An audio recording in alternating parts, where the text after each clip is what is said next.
wanita terbaik menurut Al-Quran. Tingkatan wanita terbaik menurut Al-Quran. Baiklah, kita mulai dengan membaca Bismillahirrahmanirrahim. Kita luruskan niat kita bersihkan hati kita supaya mudah memahami ilmu ini. Rabbi zidni ilma warzuqni fahman. Sebelumnya izinkan saya menyapa Ustazah Dede. Apa kabar Ibu Ustazah? Alhamdulillah sehat. Tapi boleh nggak dikoreksi? Iya, boleh. Nama saya aslinya memang Dede Agustina. Oh, itu nama Facebook saya. Oh. Baik, terima kasih Ustazah koreksinya. Berarti untuk selanjutnya kita akan perbaiki. Jadi memang Ustazah Dede Agustina ya. Iya, memang namanya memang Dede. Memang itu. Saya baca teks nih ketahuan ya Ustazah. Baik, gimana Ustazah di Maryland? Apa masih snow atau sudah? Udah nggak ada snow, tapi masih minus lah. Masih minus, Masya Allah. Minus itu masih. Ya, subhanallah pulang dari LA kemarin bulan Desember. Januari saya pulang. Begitu mendarat disambut snow. Jadi mendarat tuh putih semua Maryland. Masya Allah. Masya Allah. Iya, semoga sehat-sehat selalu Ustazah walaupun amin. Ya, insya Allah. Ya, baik kepada Ustazah kami persilahkan. Tapi sebelum itu boleh nggak ya, saya ada namanya slide. Itu tolong dijadikan co-host karena saya minta izin untuk untuk share screen. Slide-nya dari slide itu. Sudah dijadikan co-host, Ustazah silakan. Oke, sebentar.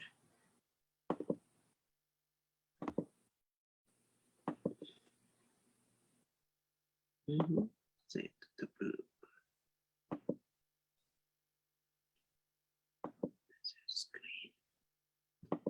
Sebentar, izin. Ya, baiklah, bismillahirrahmanirrahim.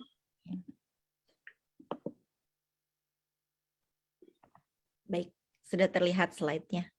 Alhamdulillah. Oke.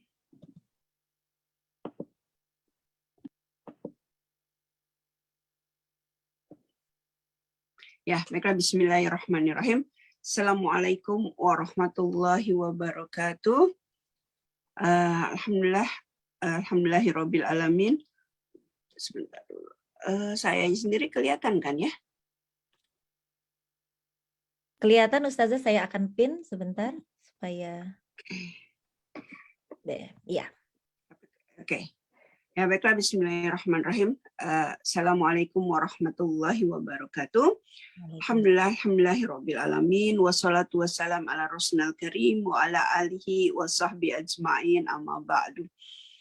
Insyaallah, alhamdulillah, puji syukur kehadirat Allah, malam ini ya saya bisa bertemu kembali dengan ibu-ibu dari LA. Masya Allah, baru berapa sebulan yang lalu rindunya udah bisa jumpa lagi. Alhamdulillah dengan ibu-ibu di Los Angeles ya, Masya Allah. Dan ya saya jujur ya terkesan dengan ibu-ibu semua ya, ibu-ibu yang semuanya kita sama-sama ingin masuk surga sama-sama ya, insya Allah, amin ya robbal alamin. Selawat dan salam kita haturkan kepada junjungan Nabi besar Muhammad Sallallahu Alaihi Wasallam. Masya Allah. Ibu-ibu semua yang berbahagia, aduh pengen nyapa semua. Nanti deh ya habis materi ini saya pengen kita sapa-sapaan ya, ngelihat wajah ya, kita buka. Sekarang kita konsentrasi dulu di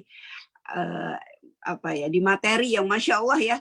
Wow, judulnya tingkatan wanita terbaik dalam Al-Quran, Masya Allah. Ya, wow. Ini semuanya nih kayak nyindir gitu. Wih, saya begitu dihubungin sama Bu Tobibah. Wow. Benar-benar kita, kalau ngelihat kita dibandingkan dengan wanita-wanita ini, wih, jauh ya. Tapi insya Allah kita semua adalah tipe orang-orang yang ingin selalu belajar. Kita selalu belajar dan kita selalu mencontoh, ya, selalu mencontoh yang terbaik. Ya, sehingga apa? Sehingga kita juga ingin menjadi yang terbaik. Amin ya robbal alamin. Nah, di sini saya kasih judul para penghulu di surga. Penghulu itu artinya pemimpin. Ya, para penghulu wanita di surga. Ya, para penghulu wanita di surga. Jadi para pemimpin wanita di surga. Siapa itu? Ini adalah wanita-wanita terbaik ya dalam sejarah Islam yang dicatat. Ya, insya Allah. Ya. Dalam surat Ar-Rahman ayat 70 dikatakan a'udzubillahi minasyaitonirrajim fihinna khairatun hisan. Ya, di dalam surga itu ada bidadari-bidadari yang baik dan jelita. Insya Allah. Bidadari itu perempuan ya. Kalau laki-laki bidadara ya. Tapi kita nggak tahu ya. Pokoknya di dalam Quran tuh hanya dikatakan bidadari-bidadari, Masya Allah. Ya, yang baik-baik dan jelita. Yang cantik-cantik. Dan bahkan dikatakan dalam sebuah hadis, nanti di surga nggak ada nenek-nenek. Ya, adanya anak-anak yang sebaya. Ya, katanya sih umurnya sekitar 20 sampai 25. Artinya apa? Itu wajah kalau perempuan tuh lagi cantik-cantiknya loh. Ini Mbak Kiki berapa nih umurnya Mbak Kiki? Mbak Kiki. Di atas 25, alhamdulillah. Tapi kok kelihatannya masih 25 gitu. Ya, Masya Allah. Mungkin di atas 25 lewat 1 bulan mungkin. Ya, mungkin. Ya, jadi wajahnya tuh lagi cantik gitu. Ya, lagi genit-genitnya. Genit di sini bukan arti kata yang nggak baik ya, tapi lagi pokoknya lagi ininya sekali deh ya, karena dia sudah mulai memancarkan aura-aura kecantikan dari diri seorang wanita. Kalau anak-anak, kalau anak gadis masih kecil, anak-anak masih kecil itu lucu, ya lucu, gemesin. Tapi kalau udah 20, 18 lah, 18 sampai 25 itu sudah mulai kelihatan aura kecantikannya. Nah, ini adalah nanti di surga itu semuanya seperti itu. Ya, semuanya loh, kalau kita yang nanti kita masuk surga masa kita sama perempuan ya? Enggak. Kita juga dapat laki-laki insya Allah, ya, dapat laki-laki atau ya kita sebut bidadara lah ya. Yang dapat laki-laki juga yang sebaya, Masya Allah. Ya, yang ganteng-ganteng itu. Ya, yang orang paling ganteng di dunia sekarang tuh nanti banyak di surga insya Allah ya. Sekarang cuma satu masalahnya, kita masuk surga apa enggak, itu masalahnya ya kan. Ya, tapi kalau ngomongin surga Masya Allah indah banget indah ya. Tapi gimananya ya kita lihat aja ya insya Allah. Tapi saya yakin kalau kita penuh dengan keyakinan, ya kita yakin kita adalah orang yang beriman, insya Allah kita akan masuk ke dalam surga. Ya, nah ini kita mulai masuk nih ya ke intinya karena cuma ada 30 menit aja untuk materi ini. Nabi Shallallahu Alaihi Wasallam bersabda, wanita penghuni surga yang paling utama adalah Khadijah binti Khuwailid, Fatimah binti Muhammad, Maryam binti Imran, dan Aisyah binti Majahim, istri Fir'aun. Hadis riwayat Ahmad Tabrani dan ini hadisnya sahih nomor 1508. Ya, jadi Masya Allah ya, ada 4 wanita yang namanya sudah ada di daftar penghuni surga. Dan mereka ini adalah para penghulu surga, para pemimpinnya wanita-wanita di surga. Masya Allah ya, kayak gimana ya? Sepertinya gini, misal ada ini pernah kejadian ya, di imam di sini di Maryland waktu ingin peresmian masjid Imam Center di Maryland yang akan diresmikan oleh Bapak Presiden saat itu SBY Susilo Bambang Yudhoyono ingin meresmikan itu tidak semuanya jamaah bisa hadir. Itu ada beberapa orang aja yang diundang dari jamaah. Dan ada beberapa undangan itu ada listnya gitu. Itu yang masuk list itu kayaknya jadi kayak orang yang VVIP banget gitu bisa hadir di masjid gitu kan. Ya tapi yang begitu yang nggak datang langsung kasak-kusuk. Kenapa saya nggak dimasuk daftar undangan? Kenapa saya nggak ini? Boys. Ya rasanya bahagia banget. Itu baru ketemu presiden. pada peresmian masjid gitu. Mungkin nanti kalau Masjid At-Thahir sudah jadi dan ada kesempatan mungkin diresmikan presiden atau diresmikan oleh orang penting lah dari Indonesia datang. Mungkin kita wallahu alam ya, mungkin suatu saat ada seperti itu ya, terus ada daftarnya orang-orang yang ya bisa duduk ya ikut di peresmian tersebut, pasti bahagia. Itu baru sekedar menghadiri peresmian masjid. Gimana kalau namanya ada dalam daftar di surga? Masya Allah. Ya, nah kita ini sama kayak orang-orang tadi yang tidak dapat kuota atau tidak dapat namanya, nggak ada namanya, belum ada namanya di list gitu. Pasti nanya, kenapa dia dapat? Ya pasti kan kayak gitu. Kenapa dia dapat? Kenapa dia bisa masuk? Kenapa dia bisa dapat undangan? Kenapa namanya ada? Nah, pasti kita ingin tahu, ingin cari tahu. Nah seperti itu juga ada 4 orang ya yang sudah pasti masuk surga. Khadijah binti Khuwailid, Fatimah binti Muhammad, Maryam binti Imran, dan Aisyah binti Mazhab. Ini para pemimpinnya. Kalau yang pasti masuk surga, istri-istri Rasul yang 10 itu juga insya Allah masuk surga ya. Dan para sahabiat yang ada namanya itu juga insya Allah masuk surga. Tapi ini adalah para pemimpinnya. Nah kita ingin ya, kita kan belajar ini untuk jadi yang terbaik, maka kita harus mencontoh kepada yang terbaik insya Allah ya. Mari kita sama-sama belajar, saya juga belajar masya Allah ya. Yang pertama adalah Khadijah binti Khuwailid. Siapa yang nggak kenal beliau? Seorang wanita ya, ketika dinikahi oleh Rasulullah SAW memang statusnya sudah janda, tapi bukan sembarangan janda, janda kaya. Ya, janda kaya, janda cerdas dan cantik, serta dari keluarga yang keluarga yang terpandang. Ya, beliau ini cerdas dan berakhlak sangat mulia. Ya.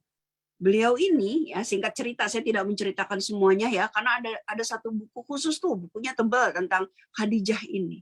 Khadijah merupakan wanita yang disayang ya, yang dicintai oleh Rasulullah, bahkan sampai beliau meninggal Rasulullah masih belum bisa move on, kata orang zaman sekarang.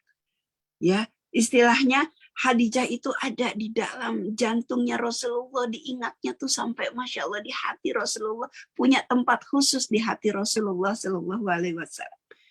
Kenapa? Karena Khadijah binti Khuwailid adalah wanita yang pandai menempatkan diri. Kenapa disebut pandai menempatkan diri? Dia suatu waktu dia bisa menjadi istri yang sangat manja. Ya, sangat manja. Ya, dan dia juga suatu waktu dia bisa menempatkan diri dia sebagai penasehat Rasulullah Shallallahu Alaihi Wasallam. Dan suatu waktu dia juga bisa menjadi seorang yang merawat Rasulullah Shallallahu Alaihi Wasallam. Contohnya apa? Ketika Rasulullah SAW umur usia 40 tahun, berarti sekitar sudah 15 tahun dari usia perkawinan, Rasulullah meminta izin kepada Khadijah untuk berkhalwat. Berkhalwat ini artinya menyendiri, ya, bukan bertapa ya, Rasulullah nggak bertapa, tapi Rasulullah berkhalwat ke gua Hira. Nah sampai di gua Hira sana, ya, itu Rasulullah SAW kan berarti ya dari pagi sampai sore di sana. Ya, apakah Khadijah marah? Orang bantuin kayak usaha, bantuin kayak apa, ini malahan nongkrong aja di gua, ngapain? Ya, atau apakah Khadijah kesel? Enggak, masya Allah, apa yang terjadi? Khadijah setiap hari menyuruh salah seorang pembantunya ya untuk membawakan makanan kepada Rasulullah. Ya, menyiapkan segala sesuatu untuk Rasulullah berkhalwat di sana. Dan Khadijah yakin, itu yang disebut pandai menempatkan diri dia sebagai seorang istri. Dia yakin dengan suaminya. Dia tidak berhusnuzon dengan suaminya. Dia yakin karena Khadijah tahu akhlak Rasulullah. Maka ketika Rasulullah meminta izin untuk berkhalwat di sana, diizinkan. Nah ini dikit lagi bulan Ramadan nih. Ya, ketika ada suami, Bu izin ya, aku mau itikaf di masjid, mungkin insya Allah saya doakan ya Masjid At-Thahir bulan Ramadan ini udah bisa dipakai itikaf, amin ya, amin ya. Bu izin ya aku mau itikaf. Bukan itikaf apa itikaf, ada janda di sana, ada gadis di sana, udah Gitu ya, gitu. Aku di sini bangunin anak subuh-subuh, masak sahur. Kamu enak itikaf, ya Allah Bu, enggak dia kalau suami ibu orangnya baik, ibu tahu mau berbuat baik, dia mau itikaf biarin, izinin. Apalagi saya bilang, udah Mas, kalau Mas mau itikaf, udah nggak apa-apa, itikaf aja 10 hari, nggak usah pulang, nanti aku yang anterin kan kalau makanan udah disiapin masjid ya, insya Allah. Nanti aku antar jemput baju kotornya atau apa gitu. Nanti aku ikut deh setiap tarawih kita ketemu. Masya Allah. Wih. Ya, ini deket nih. Saya nggak jauh-jauh, yang deket nih Ramadan nih itikaf. Ya, atau kalau perlu setiap malam-malam ganjil kita ajak aja semua anak-anak itikaf. Oh, Masya Allah. Ya, ini yang terjadi juga pada Khadijah binti Khuwailid. Dan begitu Rasulullah Shallallahu Alaihi Wasallam mendapat wahyu, ya pada malam Lailatul Qadar, ya pada malam nuzul Quran, dia pulang ketakutan, kedinginan. Khadijah nggak bilang, ingat jangan di delete kata saya gitu, nggak bilang apa. Makanya udah tahu sendirian ini, lagian ngapain di goa gini, enggak. Tapi apa yang ketika Rasulullah datang, zamiluni, langsung dipeluk Rasulullah. Ya, dipeluk Rasulullah, diselimuti dan dikatakan, jangan takut. Itu engkau adalah orang baik. Kalau engkau orang baik, engkau enggak akan diapa-apakan. Engkau adalah orang yang itu diangkat. Itu saat itu suaminya tuh saat itu berada pada mungkin titik terendah dia. Dan di situ Khadijah pandai menempatkan diri dia sebagai seseorang yang memang usianya memang sudah lebih ini dari Rasulullah ya lebih dari Rasul. Tapi dia pandai menempatkan diri dia situ. Ya, nggak seperti mungkin saya nggak nyindir ibu-ibu di sini, nggak mungkin saya ketika suami pulang hujan-hujanan, makanya kemana-mana tuh kalau ada payung di mobil dipakai, jangan kehujan-hujanan, topinya dipakai. Ini sambil ngerokin ya. Kan sekarang kalau kayak gini nih masuk angin, kan istrinya juga yang susah, mesti masakin air panas, mesti bikinin jahe, mesti ngerokin, kan jadi nyusahin istri tuh sambil ngerok nih. Ya, tangan bekerja, mulut juga bekerja. Tapi Khadijah enggak. Khadijah cukup dipeluk. Ya, Khadijah cukup dipeluknya Rasulullah, dikatakan engkau yang terbaik. Apa yang kau lakukan ini adalah yang terbaik. Insya Allah, apa yang datang itu adalah yang terbaik. Gitu. Kan Rasulullah belum tahu ya kalau yang datang itu adalah malaikat. Yuk kita tanya yuk sama orang pintar itu, kata Khadijah. Cerdasnya dia. Ditanya kepada siapa? Kepada pendeta. Ya, pendeta Buhairah yang mengatakan ternyata itu adalah malaikat dan Rasulullah diangkat menjadi rasul. Masya Allah. Dan Khadijah juga setelah itu, ya ketika Rasulullah berdakwah, Khadijah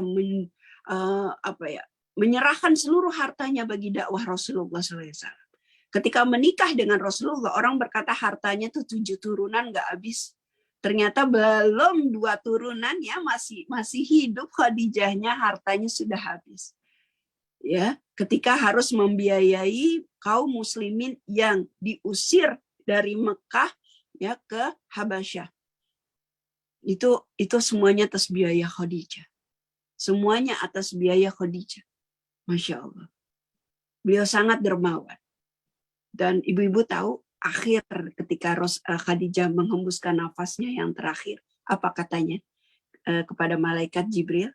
Ya, seperti ini sampai sekarang ini saya kata-kata Khadijah ini ya yang saya baca dari buku yang tebal itu, yang sekarang masih ingat adalah gini, ya Allah, jika seandainya aku bisa menggantikan waktuku ini, maksudnya waktu kematiannya itu, dengan harta, ya, dengan hartaku, maka aku akan gantikan agar aku masih bisa membantu Rasulullah SAW dalam berdakwah, Masya Allah.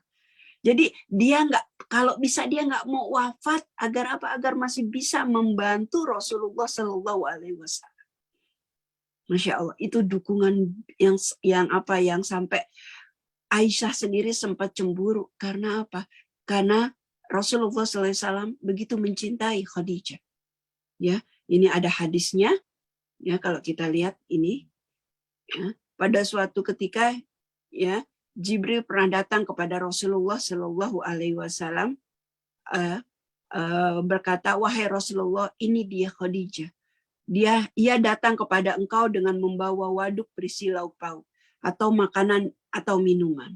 Apabila ia datang kepada engkau, maka sampaikan salam dari Allah dan dariku kepadanya. Selain itu, beritahukan pula ya bahwa rumahnya di surga terbuat dari emas dan perak, yang di sana tidak ada kebisingan dan kepayahan di dalamnya. Hadis riwayat Bukhari. Jadi ketika itu Khadijah ya lagi bawain baki makanan gitu ya, mungkin suaminya baru pulang, dibawain makanan, lagi disiapin makanan. Saat itu Jibril lagi menyampaikan wahyu dan Jibril langsung pergi kan, karena ada orang, Jibril langsung pergi. Tapi sebelum dia pergi dia menyampaikan ini. Ya, kenapa? Karena Jibril tahu lelahnya Khadijah, capeknya Khadijah, payahnya Khadijah dalam membela Rasulullah. Makanya sampai dikatakan rumahnya di surga terbuat dari emas dan perak, yang di sana tidak ada kebisingan dan kepayahan di dalamnya. Kepayahan apa itu? Capek. Kebisingan. Karena apa? Karena banyak di suara-suara yang menghina Rasulullah. Ya, Ibu, kalau wallahu alam saya kurang tahu, nanti kita bisa bahas ditanya jawab. Pernah nggak dengar cerita ada seorang suami ya yang dia sangat depresi karena di luar orang ngomongin dia. Kita sebagai istri kalau suami kita diomongin orang atau curhat sama kita, ya Allah aku diginiin, itu gimana perasaan kita? Sedih ya. Kita sedih ya. Apalagi kalau yang ngomonginnya tuh banyak gitu. Ya kita pasti sedih gitu. Ya sebagai seorang istri itu kita pasti sedih ya, dari itu yang disebut bising gitu ya. Karena apa? Saat itu tuh Khadijah tahu bagaimana Rasulullah dibilang tukang sihir, dibilang ahli nujum, dibilang orang gila gitu ya, karena menyampaikan Islam sampai sebegitu. Dan itu cukup menyiksa, cukup tertekan Khadijah, cukup membuat lelah badan. Ya, karena Rasulullah sudah tidak bisa lagi berdagang, jadi Khadijah yang menghandle semua bisnisnya meskipun dia sudah tua. Ya, apalagi ada suatu riwayat kan Khadijah ketika menikah dengan Rasulullah umurnya 40. Rasulullahnya 25, berarti kan bedanya sekitar 15 ya. Ya kan, sekitar 15 tahun. Berarti kan ketika Rasulullah umur 40, berarti Khadijah itu berumur 55 tahun. Ya saya sekarang lah gitu, 55 tahun itu ya, udah banyak sakit, kaki sakit ya kan, udah badan udah sering pegel, tapi ternyata saat itu ya 40 kan 13 tahun di mana 13 tahun di Madinah di Mekah ya, 13 tahun di Mekah itu cobaan demi cobaan, dan Khadijah tahu itu cobaan yang menimpa Rasulullah, lelahnya. Makanya Jibril berkata di sana tidak ada kebisingan dan kepayahan di dalamnya. Tapi begitu datang ini Rasulullah tahu nih Allah akan jemput Khadijah nih. Allah akan selesaikan, maksudnya akan diambil. Tapi Khadijah ketika tahu itu dia lebih memilih kepayahan ya di dunia dibandingkan dengan ya harus enak-enak di surga gitu. Karena dia masih ingin selalu membantu Rasulullah SAW. Itu hebatnya Khadijah. Ya, hebatnya Khadijah. Masya Allah. Ya, ketika Allah menawarkan surga, ya, dia sampai berkata, ya, kalau boleh aku masih ingin memilih di dunia untuk membantu Rasulullah. Masya Allah. Ya. Jauh sekali ya. Jauh sekali. Masya Allah. Ya. Saya jadi ingat dulu pernah ya. Saya sendiri sih, ini pengalaman pribadi, mohon maaf ya Bu ya. Anak saya yang terakhir itu lahir, dokter bilang harus operasi karena sayanya punya asma. Dokter asma saya sama dokter alergi, dokter asma saya dan dokter kandungan angkat tangan kalau saya mau melahirkan normal, karena kayaknya nggak akan selamat ibunya. Gitu. Ya, lalu saya bilang sama suami, nggak apa-apa ya, aku lahir normal, aku nggak mau dioperasi. Kan ya, tapi nanti kan nyawa gitu, nggak boleh. kan kalau meninggal karena melahirkan kan masuk surga, kan pahalanya syahid ya, ibu-ibu tahu ya, kalau meninggal lagi melahirkan kan masuk surga, pahalanya sebagai syahid gitu. Kan enak aku masuk surga gitu. Kata suami, kamu enak di surga, aku di sini ditinggalin anak kecil. Terus saya bilang, kan bisa kawin lagi, Pi. Memang gampang cari siapa yang mau punya bayi ini, katanya gitu. Ya apa nggak apa tega gitu ya, kamu sih enak udah nggak mikirin, aku di sini, katanya suami. Jangan, makanya tetap akhirnya ya dioperasi gitu ya. Nggak, ini sekedar intermezzo, artinya ya saya kalau disuruh milih ya lebih baik milih apa, milih masuk surga gitu kan, karena tapi juga belum pasti juga sih masuk surga, karena yakin dengan hadis bahwasanya ketika seorang wanita melahirkan dan dia meninggal, itu meninggalnya pahalanya syahid gitu. Tapi tetap dimandikan, tapi dia meninggal syahid, masya Allah. Ya, itu memang ada hadisnya sahih gitu. Tapi meskipun begitu, ya wallahu alam, kalau dosa kita terlalu banyak, wallahu alam mungkin dicuci dulu di neraka, nauzubillah min zalik, yang mudah-mudahan enggak, insyaallah. Ya, lanjut. Nah, yang selanjutnya adalah Fatimah binti Muhammad sallallahu alaihi wasallam. Ini adalah tipe wanita gambaran sebagai anak yang berbakti. Kita semua ini. Setiap orang pasti jadi anak, tapi tidak semua orang jadi ibu, karena ada seorang wanita, setiap wanita pasti jadi anak, tapi tidak semua wanita jadi ibu. Karena ada beberapa wanita yang tidak Allah berikan amanah punya anak gitu kan. Tapi setiap wanita pasti jadi anak, karena kita pasti punya ibu, berarti kita kan dilahirkan. Nah, Fatimah binti Muhammad adalah anak yang sangat berbakti kepada Rasulullah SAW. Ya, dia ketika dia masih kecil dan ibunya sudah wafat, ya Khadijah binti Khuwailid sudah wafat, dia yang menggantikan merawat bapaknya, masya Allah. Seorang anak ya yang dibuat dewasa sebelum waktunya, karena apa? Karena ya menggantikan peran ibunya dalam mengurus bapaknya, masya Allah. Ya, nggak marah-marah. Ya, anak sekarang ya Allah, nah bikinin Indomie, kan bapak bisa bikin sendiri. Gitu. Ya misalnya anaknya lagi masak bikin Indomie 2 ya, tolong dong ini, gitu. Ya, mudah-mudahan anak kita nggak ada yang kayak gitu ya. Insya Allah. Fatimah itu mengurus bapaknya, insya Allah. Ya, dan akhlaknya menurut hadis, akhlaknya itu seperti Rasulullah SAW, gaya bicaranya, terus kemudian bagaimana akhlak yang biasa itu seperti Rasulullah SAW. Dan yang pasti Fatimah ini tidak manja, meskipun dia anak daripada Rasulullah SAW, tapi Rasulullah tidak menjadikannya dia istimewa. Ya.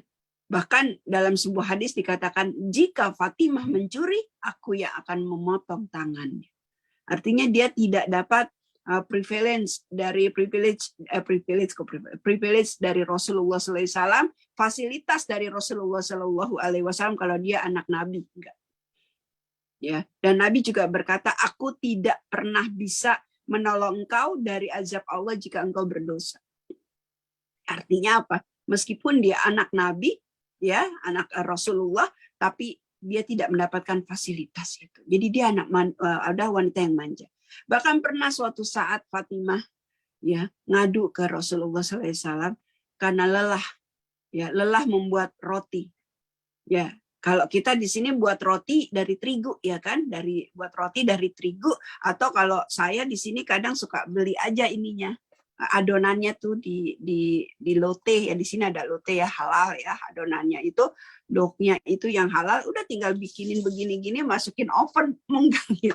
Tapi kalau Fatimah membuat roti itu dari biji gandum yang harus diputer gitu ya, ada mungkin suatu saat nanti kalau itu kita bisa jalan-jalan ke Mesir sama-sama yuk ya, umroh ya, terus ke Mesir kita lihat bagaimana cara membuat roti dari biji gandum. Itu berat batunya, itu dikrok-krok gitu, terus kemudian habis gitu udah itu diayak, habis diayak baru jadi tepung, baru diulenin dan lain sebagainya. Akhirnya tangannya pecah-pecah karena panas, ya. Dan dia bilang, ya Rasulullah berikanlah minta pembantu, gitu. Karena apa? Ya, Ali kan miskin, nggak bisa ngasih dia pembantu. Tapi apa kata Rasulullah SAW? Ucapkan, ya, subhanallah, walhamdulillah, wala ilaha illallah, Allahu Akbar. Jadi itulah tenaga dia dalam keadaan nggak makan, bikin gandum, ya, bikin roti dari gandum. Ya, dia hanya berkata subhanallah, walhamdulillah. Itu yang kita jadikan mungkin pelajaran. Kalau kita capek, ya, mungkin di sini ada yang masih punya anak-anak kecil, mungkin ya, ada yang masih punya anak-anak kecil, masih ya, kalau saya kan anak saya udah besar semua. Anak kecil, ya, yang satu nangis, yang satu berantem sama ibunya, satu harus udah dijemput sekolah dan lain sebagainya. Ya, rasanya sementara bapaknya kerja gitu, ya, nggak kemana, bapaknya kerja, terus sendirian. Pada saat itu kita rasanya pingin marah, pingin nangis, pingin apa? Ucapkan aja. Subhanallah, walhamdulillah, wala ilaha illallah, Allahu Akbar. Itu aja. Atau kalau kita lagi marah sendiri, kita lagi capek sekali, pernah kan ngerasain capek, mungkin di kemarin yang jadi panitia muktamar mungkin ya, ngerasain capek sekali di dapur atau di bagian apa, cukup kita katakan subhanallah, walhamdulillah, wala ilaha illallah, Allahu Akbar. Lelahnya hilang. Lelahnya hilang. Ya, insya Allah lelahnya hilang. Ya, itu. Kemudian ini hadis-hadis tentang Fatimah radhiyallahu anha. Ya. Sungguh Fatimah adalah bagian dari dagingku, menyakitiku apa-apa yang menyakitinya dan membuatku marah apa-apa yang membuatnya marah. Masya Allah. Artinya apa? Jangan sekali-kali macam-macam dengan Fatimah. Kalau kamu menyakiti Fatimah berarti menyakiti Rasulullah Shallallahu Alaihi Wasallam. Ya, atau hadis lain, Fatimah adalah bagian dari potongan dagingku, maka barang siapa yang mendustainya berarti mendustaiku. Barang siapa yang mengganggunya berarti dia mengganggu diriku. Ya, Aisyah radhiyallahu an berkata, belum pernah aku melihat orang yang paling mirip dengan Rasulullah dalam bicara melebihi Fatimah. Apabila dia masuk menemui Nabi, maka Nabi berdiri untuk menyambutnya, menciumnya, serta melapangkan tempatnya. Begitu pula sebaliknya, Fatimah memperlakukan terhadap Rasul. Ya, masya Allah. Ya, mereka ini benar-benar anak dan bapak goals. Ya, maksudnya benar-benar ideal lah dalam hubungan mereka berdua. Nah, itulah kalau ditanya kenapa ketika Fatimah Ali ketika Fatimah masih ada itu tidak mempoligami Fatimah. Ali itu istrinya banyak, tapi setelah Fatimah meninggal. Jadi ketika Ali minta izin poligami, ya, Rasulullah tanya, boleh Fatimah? Lalu Fatimah nunduk. Ya, nunduk diam. Gitu. Nah, dijawab dengan hadis ini. Ya, dijawab dengan hadis ini. Barang siapa yang menyakiti Fatimah, maka dia menyakitiku. Ya, makanya akhirnya ya udah, siapa namanya? Ali bin Abi Thalib nggak berani poligami. Nah, begitu Fatimah wafat, baru Ali bin Abi Thalib menikah lagi. Ya, kenapa Ali bin Abi Thalib menikah lagi? Kenapa Ali bin Abi Thalib pingin menikah lagi, pingin mempoligami Fatimah? Kenapa? Ya, ini sekedar ngelurusin aja sih, ini keluar dari masalah, nggak apa-apa ya Bu ya, ya nggak apa-apa ya, ya biar paham gitu, biar jelas kenapa. Karena Ali adalah laki-laki yang mempunyai libido seksual yang sangat tinggi. Dalam sebuah hadis dikatakan Ali pernah berkata kepada Rasulullah, ya Rasulullah, bagaimana nih kalau anak kasratul mazi, ya Rasulullah, aku adalah laki-laki yang banyak mazinya. Itu menandakan libido dia terlalu tinggi.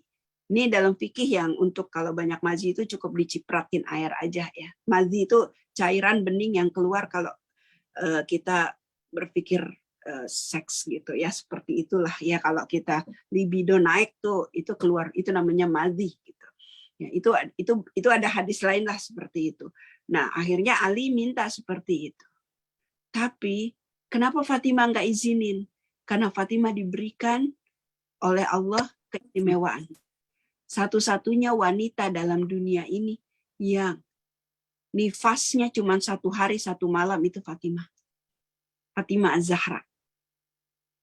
Coba bayangin, berarti kalau nifasnya 1 hari 1 malam, hari kedua udah bisa melayani suami ya.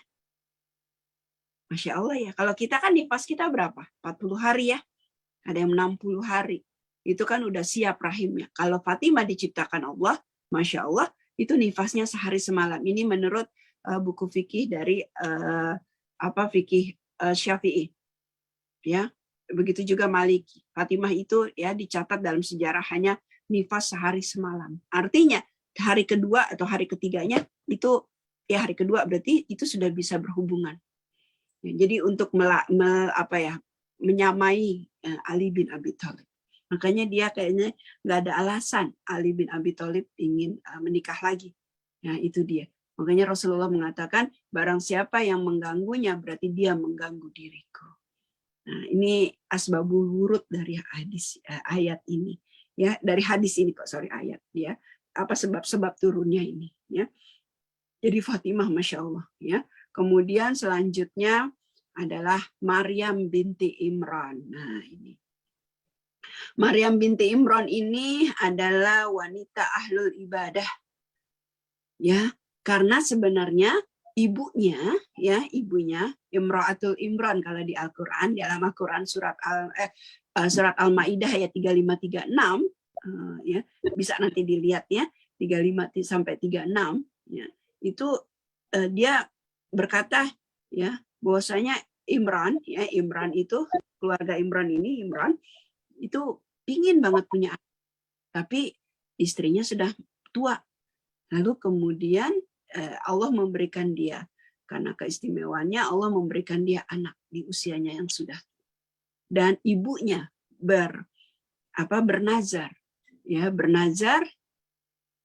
saya minta izin untuk membacakan, atau ada yang bawa Al-Quran bisa dibacakan.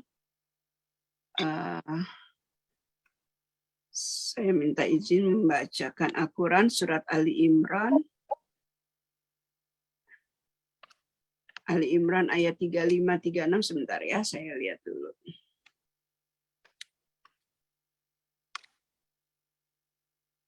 Oke. Auzubillahi minasyaitonirrajim.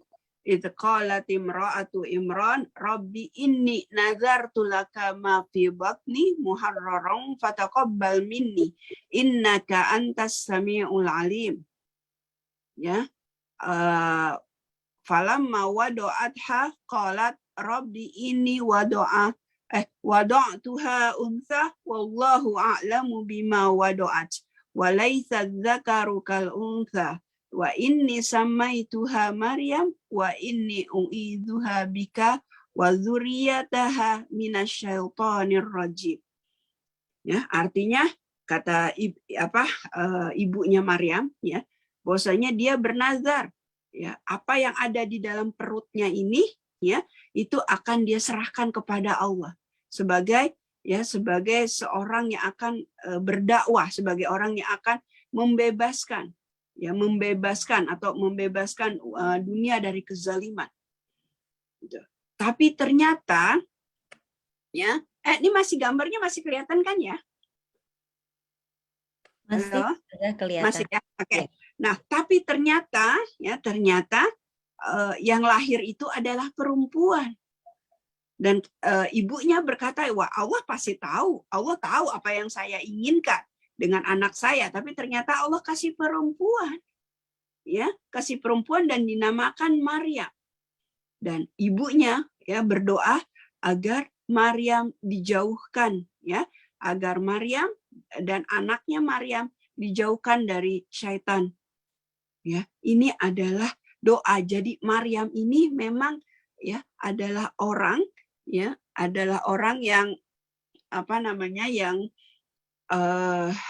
sebentar. Ya. Oke. Ya, adalah wanita yang istilahnya doa ibunya gitu, hasil dari doa ibunya. Hasil daripada doa ibunya Maryam. Ya, ternyata dia seorang perempuan. Tapi karena sudah terlanjur bernazar, ibunya kan sudah bernazar, akhirnya Maryam diserahkan kepada Nabi siapa? Nabi siapa? Zakaria, ya kan? Diserahkan kepada Nabi Zakaria di sana. Ya, nah itu ketika diserahkan, ya udah dibuatkan rumah untuk sebagai di dalam masjid, ya sebagai tempat Maryam sendirian. Ya, jadi nggak dicampur di masjid gitu. Ya, di situ Maryam belajar dari Nabi Zakaria. Dan ada keanehannya, Nabi Zakaria setiap datang mau menemui Maryam, maksudnya mau mengantarkan makanan, ternyata sudah ada makanan dari langit, dari Allah. Berarti apa yang dimakan oleh Maryam itu dari makanan surga. Ya, Masya Allah. Dan dia memang hanya beribadah di situ. Ya, Maryam itu beribadah. Bukan hanya ibadahnya baca Quran, doa aja, enggak. Tapi Maryam di sini adalah tipe wanita yang memang benar-benar menuntut, ya, mendidik diri dia. Jadi ini adalah tipe wanita yang pembelajar. Ini Maryam. Ya. Nah, Maryam ini tidak bertemu dengan laki-laki, walaupun Nabi Zakaria sendiri tidak bertemu dia. Ya. Nah, Maryam tidak bertemu, jadi tetap dali-balik hijab. Tapi suatu saat datanglah malaikat. Ya, malaikat mendekati Maryam, maksudnya dari balik hijab. Dan Maryam berkata, "Siapa kamu?" Lalu dikatakan, "Aku adalah utusan Allah menyampaikan bahwa engkau akan mendapatkan anak."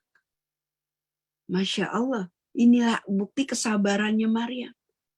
Ibu-ibu ngebayangin ada seorang wanita melahirkan tanpa suami, apa yang akan terjadi? Dia udah tahu ini bakalan jadi fitnah.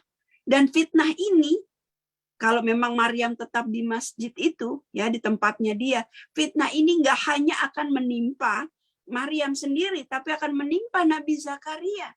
Jangan-jangan nanti gosipnya seperti yang terjadi kemarin di mana tuh, di Bandung ya. Ada seorang, na'udzubillah min zalik, ada seorang pemimpin asrama yatim menghamili 12 orang santrinya.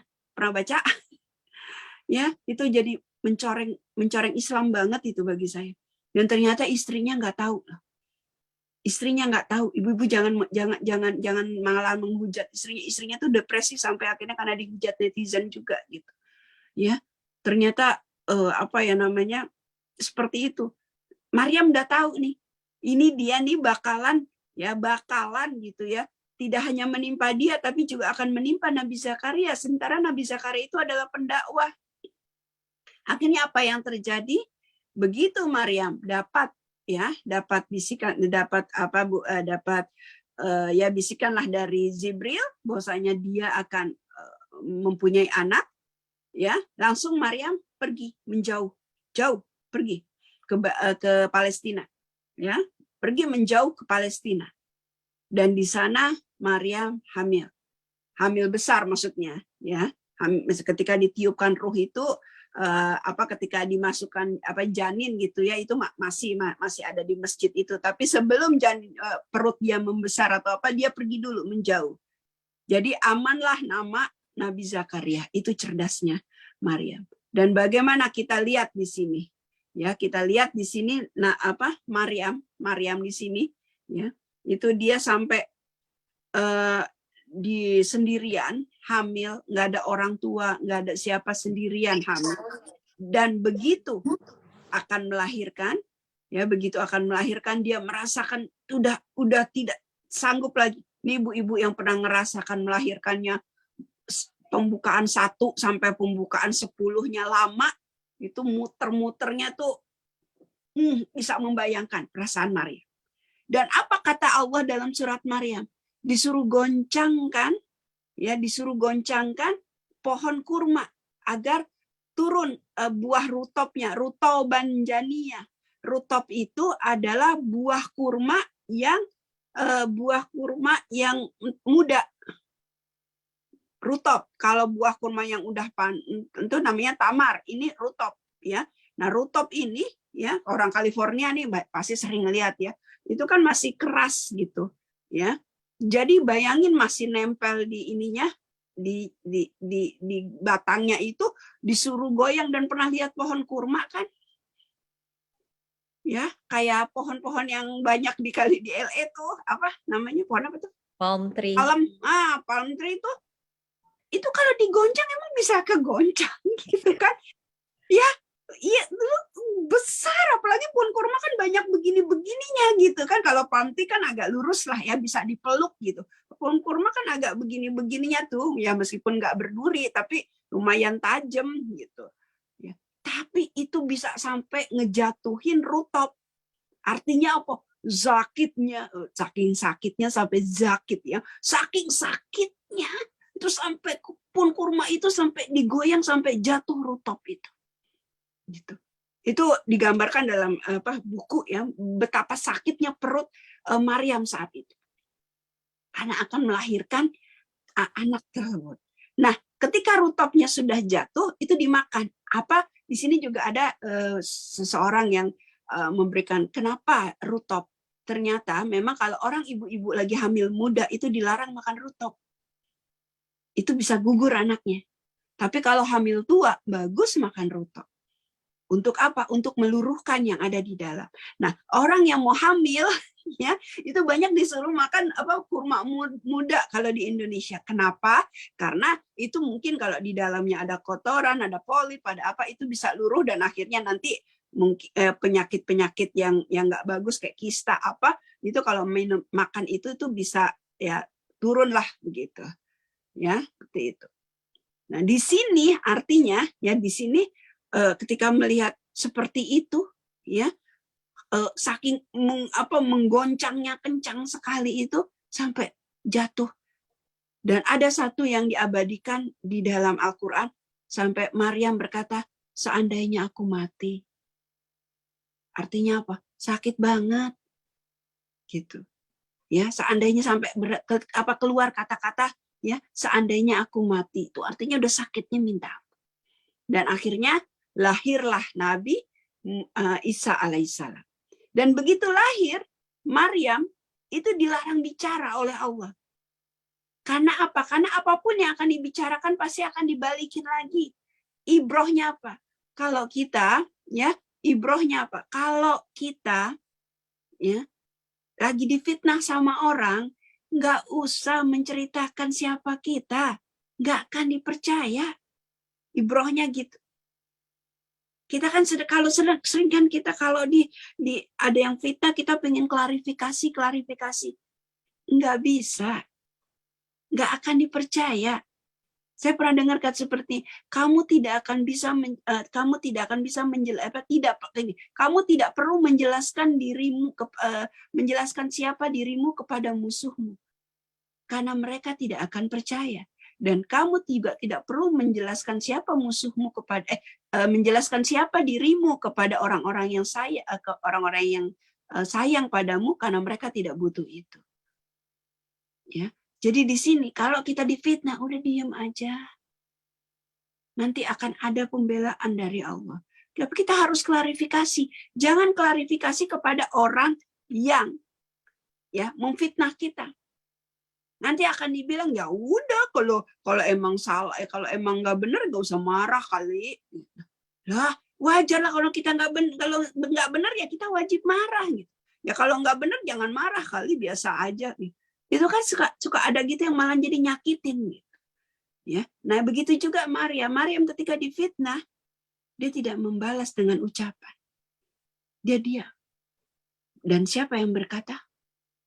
Isa binti Maryam. Dia yang bicara atas izin Allah. Ya, Nabi Isa alaihissalam yang bicara bahwasanya dia adalah utusan Allah. Oke. Ini maaf ayat Qur'annya tidak banyak saya sampaikan karena kita berkejaran dengan waktu ya, insyaallah. Oke. Nah, ini ada hadis lagi ya. Wanita yang terbaik yang pernah ada ialah Maryam Putri Imran dan Khadijah. Makna yang paling tampak ya antara Maryam dan Khadijah adalah wanita terbaik di masanya masing-masing. Jadi Maryam adalah wanita terbaik di masanya, sementara Khadijah adalah wanita terbaik di masanya. Ini hadis Muslim, hadis sahih, ya hadis sahih. Ya, kenapa? Karena Maryam itu dia bisa melewati fitnah yang begitu besar, dan dia bisa dengan sabar melewati semua ujian yang dia hadapi. Begitu juga dengan Khadijatul Kubra. Ya, subhanallah. Oke, lanjut. Yang terakhir adalah Asiyah binti Mahazib. Beliau adalah wanita yang diperistri oleh orang paling jahat sedunia sampai saat ini. Ya, seorang yang bakal masuk neraka. Kok bisa sih dinikahin? Gimana ceritanya? Ya, jadi Asiyah binti Mahazib ini, ya, keluarganya pada masa Firaun, ya, sebelum menikah dengan Firaun itu dia sudah beriman pada Allah, gitu, termasuk orang solih lah, keluarga yang solih. Dan Asiyah ini cantik. Nah, ya, Haman itu perdana menterinya Firaun bilang ke Firaun, ada wanita cantik tuh. Ya, jadi Firaun ini tipe orang yang nggak bisa ngelihat perempuan cakep. Gitu. Ya udah, akhirnya kata Firaun, ambil dia, jadikan istri untuk saya. Ya, dilamar sama utusan Firaun. Asiyah nggak mau. Asiyah menolak. Ya, Asiyah menolak, dan Asiyah bilang, aku tidak mau menikah dengan orang yang mengatakan dirinya Tuhan. Ya, disampaikanlah sama Haman ini, sama perdana menterinya ini ke Firaun. Marah Firaun, kata Firaun, seret kedua orang tuanya, ya, dan siksa orang tuanya sampai Asiyah mau aku nikahi.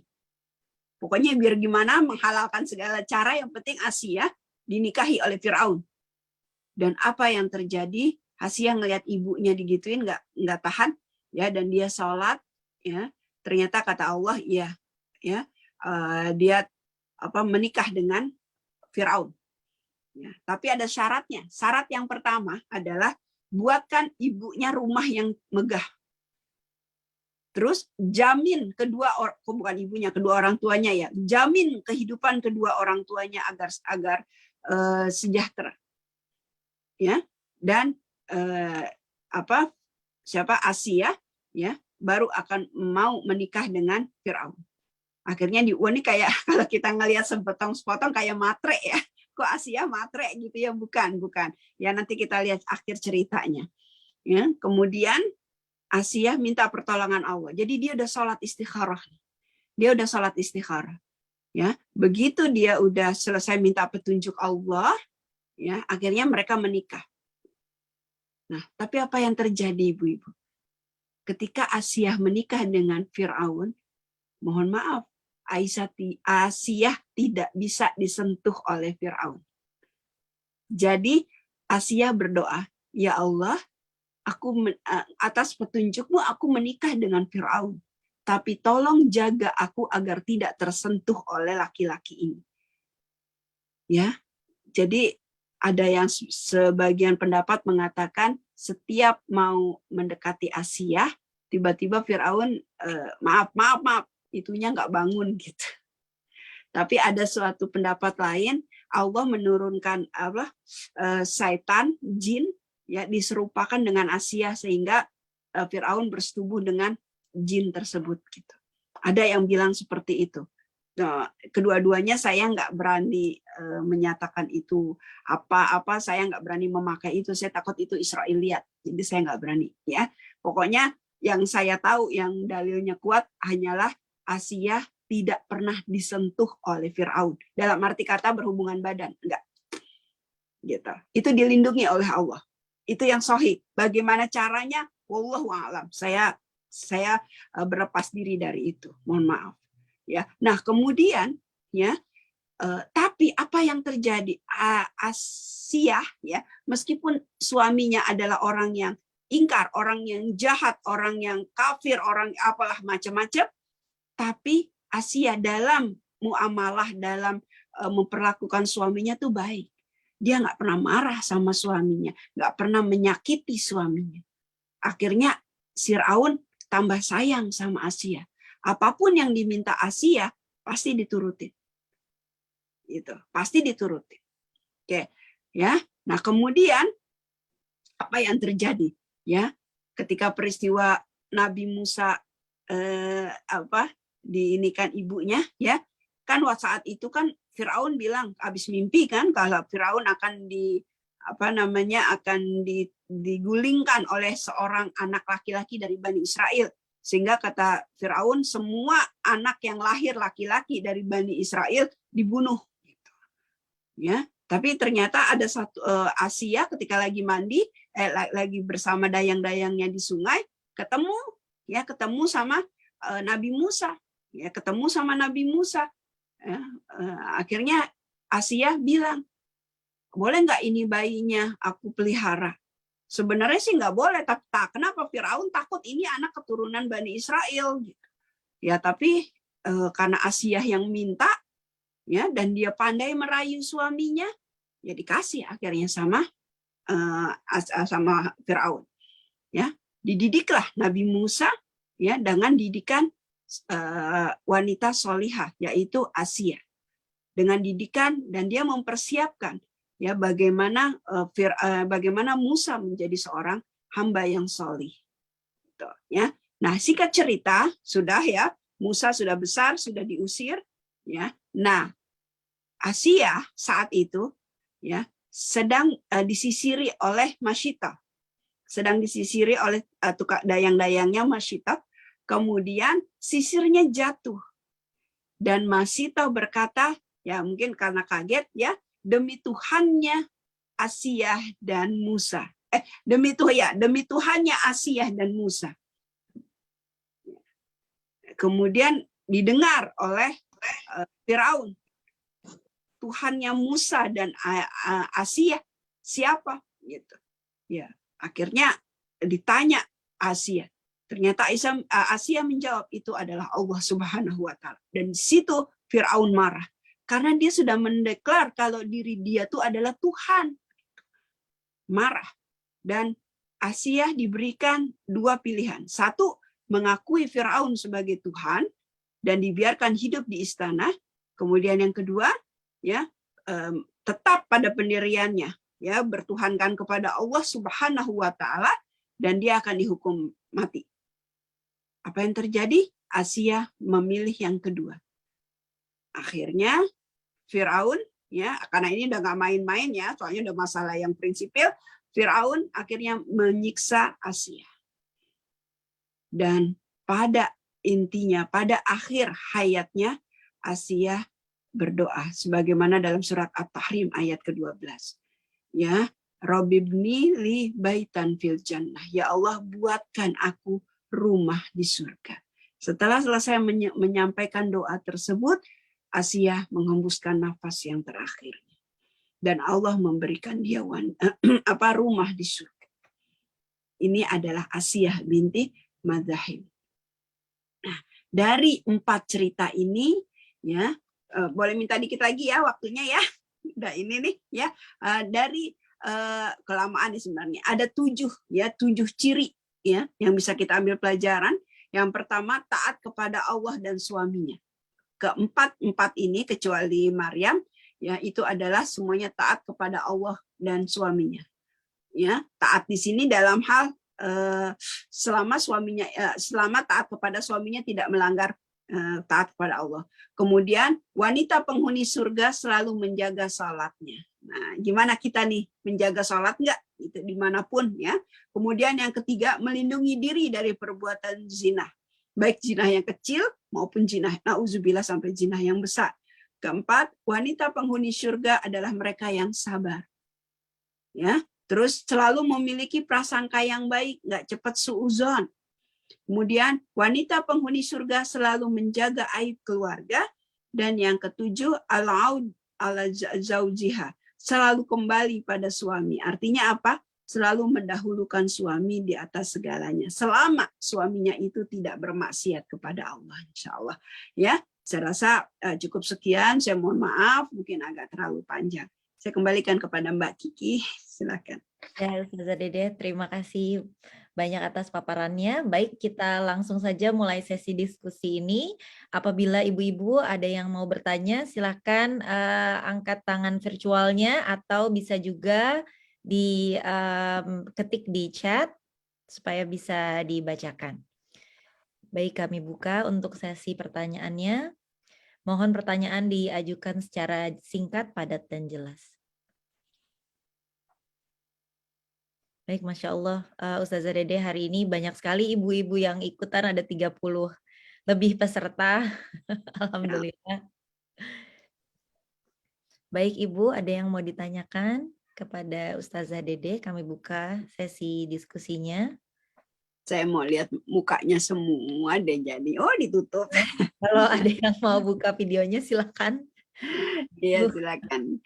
Boleh ya, silakan. Insyaallah. Assalamualaikum Ustazah Dede. Waalaikumsalam warahmatullahi wabarakatuh. Siapa nih? Terima kasih. Ini saya Tobibah. Oh, Tobibah. Terima kasih atas tausiahnya ya. Alhamdulillah. Pertanyaan saya itu apa? Jadi kan sebelum menikah Fatimah minta agar tidak mau dipoligami gitu loh. Bagaimana dengan keadaan sekarang? Kalau misalnya seorang wanita akan menikah kemudian mempunyai syarat saya tidak mau dipoligami, apakah itu boleh? Gitu pertanyaan saya. Boleh. Itu ada dalam fikih, itu namanya syarat pranikah. Jadi ketika akan menikah, wanita diizinkan untuk wanita diizinkan untuk memberikan syarat. Salah satu syaratnya adalah dia tidak mau dipoligami. Jadi kalau suaminya mempoligami, jatuh talak. Gitu.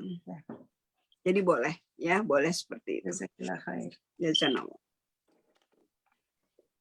Baik, ibu-ibu, kami buka lagi pertanyaannya, dan saya mau ingatkan temanya kali ini adalah tingkatan wanita terbaik menurut Al-Quran. Dan tadi Ustazah telah menyebutkan ada 4 wanita terbaik, ya Ustazah ya. Iya. 4 wanita yang super baik. Super baik, Masya Allah. Baik, ibu-ibunya mungkin pemalu ini sudah lama tidak online lagi. Masya Allah. Oh, ada yang, ya Ibu Ita, silakan. Assalamualaikum Ustadz Dede. Waalaikumsalam warahmatullahi wabarakatuh. Terima kasih atas ceramahnya. Saya hanya mau bertanya, untuk menjadi wanita yang terbaik menurut Al-Quran dan juga untuk menjaga, apalagi wanita yang sudah bersuami, punya keluarga, punya orang tua, punya tanggung jawab, sangat sulit menimbang-nimbang bagaimana dan apa yang diutamakan, apalagi kalau ya orang tua kita masih hidup dan kita harus bertanggung jawab sama mereka. Bagaimana ini bisa terhindari sebagai seorang istri? Kebetulan suami saya sudah meninggal, juga orang tua saya juga dua-dua sudah meninggal. Jadi bukannya ya, maksudnya agak berat dulu sewaktu ya orang tua masih hidup, suami masih hidup, ya karena beda culture ya, suami saya orang sini. Nah, bagaimana kita sebagai wanita Muslim ya menjaga marwah kita sebagai istri yang soleha, juga tidak membuang waktu kita untuk tidak menghargai orang tua yang telah membesarkan kita. Karena menurut saya, suami kita mendapatkan kita setelah kita menjadi seorang sukses. Seorang kita sudah besar. Kenapa mereka mempunyai ya hak dan hakikat untuk kita membilang ya umpamanya bilang kita, you tidak boleh mengunjungi keluargamu atau ibumu, bapakmu. Sementara dia aja baru mengenal kita setelah kita dewasa dan setelah kita sukses. Saya rasa ini tidak adil bagi wanita muslimah. But I don't know ya. Tapi itu saja Ustaz. Terima kasih.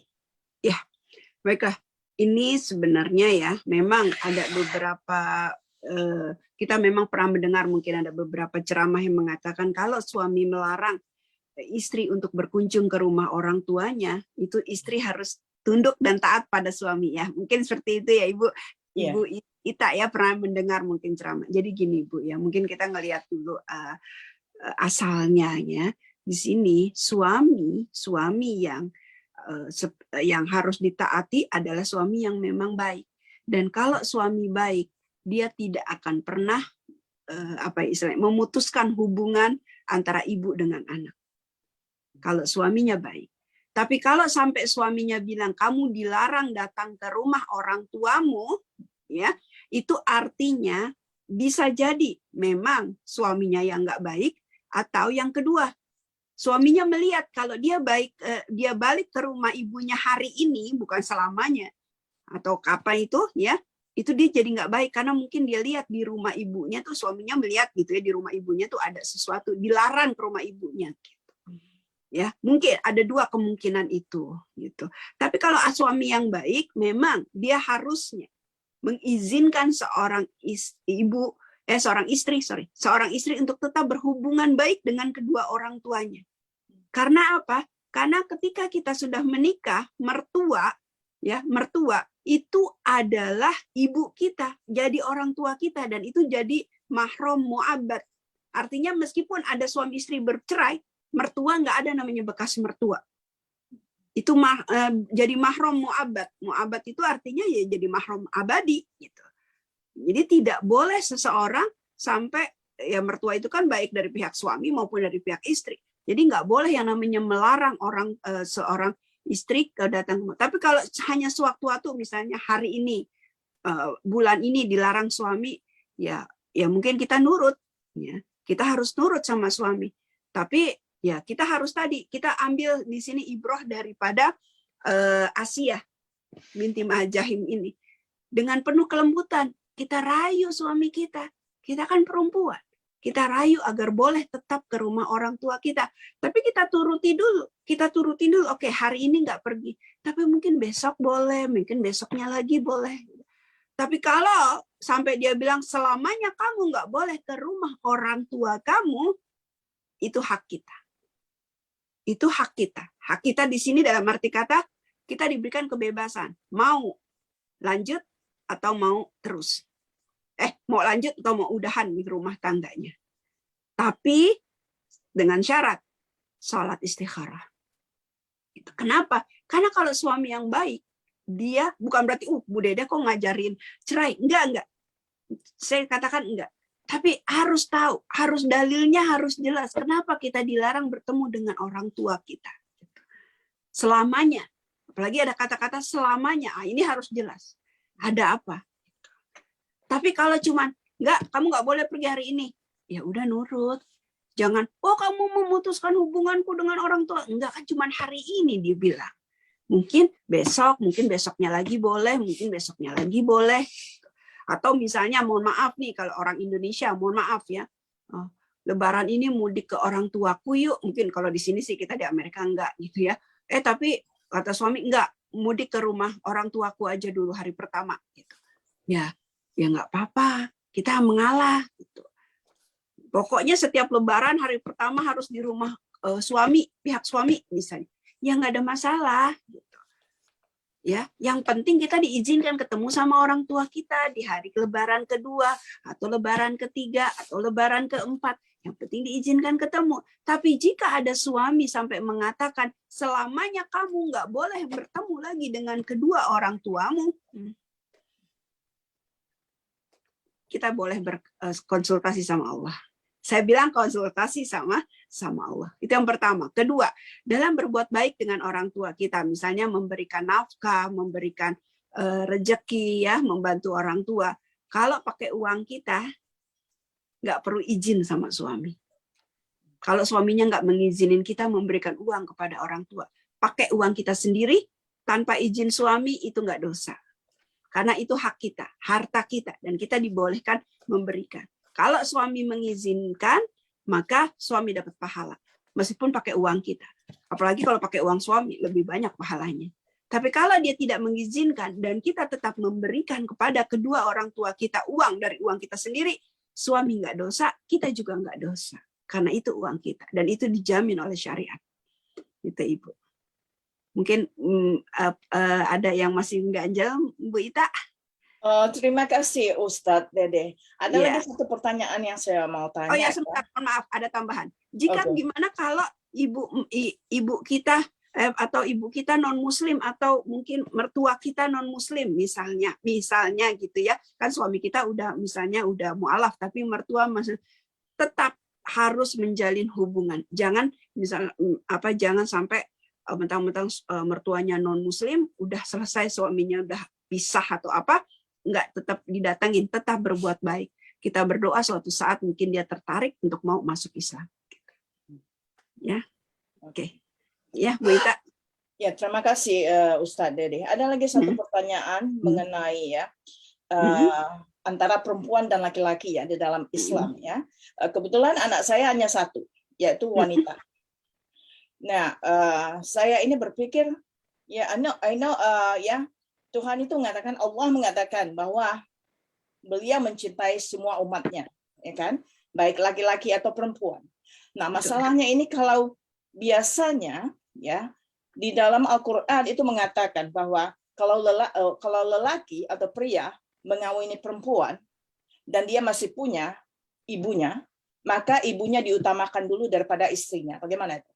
Kemudian setelah itu juga wanita tersebut, istrinya tersebut tidak bisa melihat orang tuanya tanpa seizin suami. Jadi menurut saya ini tidak adil di dalam Islam bahwa itu wanita itu sebagai second class citizen, ya, sebagai ya, masa kita mau melihat orang tua kita sendiri harus minta izin sama suami, sementara suami mau lihat orang tuanya bisa pergi saja tanpa izin istri. Nah, jadi rasanya itu tidak ada keadilan di wanita ya. Saya sendiri ya, saya memang taat sama suami saya. Suami saya bilang, no, you cannot visit now, katanya, nggak bisa kamu hari ini ngeliat ibumu, mungkin besok.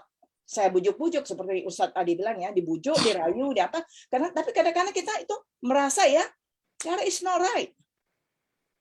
Nggak adil rasanya, nggak adil. Apalagi karena kita hanya punya anak wanita.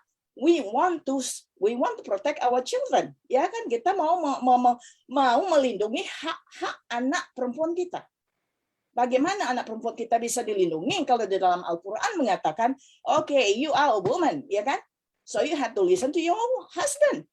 Kamu harus dengar sama suamimu. Okay, fine. You listen to your husband at the same time. You have to treat me equally, ya kan? Kita harus diperlakukan secara adil. Nah, bagaimana menurut Ustadz Dede? Ya, jadi gini, ini Ibu Ita nih mohon maaf, melihatnya dari satu sisi ya, terhadap syariah ini. Ya, memang kalau melihat dari satu sisi itu, ya, kalau melihat dari satu sisi, kesannya memang tidak adil.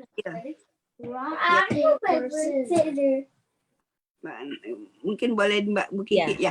Ya, mungkin kesannya jadi tidak adil, sama seperti kayak pembagian warisan. Kenapa perempuan dapat setengah, laki-laki dapat satu? Padahal kan banyak kan ketika usia tua yang ngurusin ibunya itu kan yang perempuan, anak laki mah enak sama istrinya di sana. Tapi begitu pembagian warisan, kenapa dia dapat satu? Kenapa perempuan dapat setengah? Gitu. Nggak adil itu. Ya, kalau ngeliat dari satu sisi. Tapi kita ngelihat dari sisi lain. Yang pertama, ketika kita menikahkan anak kita dengan laki-laki, ya, maka tanggung jawab dosa itu sudah dipikul. Jadi ketika seorang berkata, qabiltu nikahaha, aku terima nikahnya, maka bergetar arsy Allah, artinya sudah terjadi pemindahan tanggung jawab dari orang tua perempuan ke tangan, ke pundaknya laki-laki. Karena itulah kita sebagai orang tua dari anak perempuan harus memilihkan, harus mencarikan orang yang bisa memikul tanggung jawab sebagai imam bagi anak perempuan kita. Itu yang pertama. Karena apa? Setelah dia menikah, maka pindah tanggung jawab ke suaminya. Why? Satu, kalau istri dosa, suami ikut kebagian. Tapi kalau suami dosa, istri nggak kebagian. Itu yang pertama. Ya. Kemudian yang kedua, dalam buku Al-Ghazali, ya, Di situ dikatakan dalam maratibul hub, tingkatan cinta, itu untuk seorang wanita, cintanya betul apa tadi Ibu bilang, pertama Allah, kedua Rasul, ketiga suami, keempat mertua, kelima baru ibunya. Waduh, nggak adil lagi nih, gitu.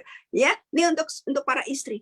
Nggak adil dong, masa kita ya, sebagai saya juga punya anak perempuan, masa kita yang punya anak perempuan yang ngelahirin dari kecil, dari apa, sekarang kalah derajat sama besan kita, sama mertua kita. Kenapa? Karena apa? Karena siapa namanya? Kita sudah nggak nanggung dosa anak kita lagi ketika anak kita sudah menikah. Sudah istilah dalam tanda kutip ya, kalau anak perempuan sudah menikah, ibu lepas tangan. Tapi karena rasa cinta kita, meskipun anak kita sudah menikah, kita masih tetap pengen take care of her, gitu kan? Kita pengen tetap men-take care mereka, kita pengen tetap kasih sayang mereka, kita pengen itu karena kita perempuan. Tapi kalau dari sisi syariat, ya dari sisi syariat itu memang ya akan berpindah ke lelaki, akan berpindah ke lelaki, ke suaminya. Kita udah nggak ada lagi. Kalau dia dosa, yang nanggung suaminya, bukan kita.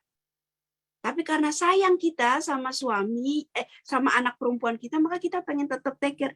Jadi kalau lihat dari sisi sini, itu tetap adil, Ibu. Islam tetap adil. Ya, jadi memang harus. Lalu kenapa kita harus minta izin kepada suami kalau mau ke rumah orang tua? Bukan hanya ke rumah orang tua, kemanapun harus izin. Kecuali kalau untuk haji pertama kali.